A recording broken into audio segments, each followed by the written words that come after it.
Welcome aboard.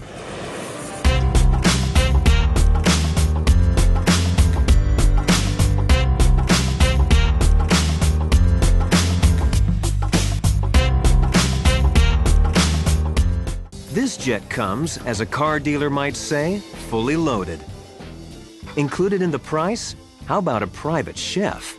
We've paid to have chefs come in at 3 in the morning to make special dishes that they like and bring them on board the airplane. We've had requests for 1940s first growth French wines that can be upwards of $8,000, $9,000 on board the airplane. This is where the cabin attendant will set up a display of food for a buffet type service if they're not doing a formal 7-course sit-down dinner.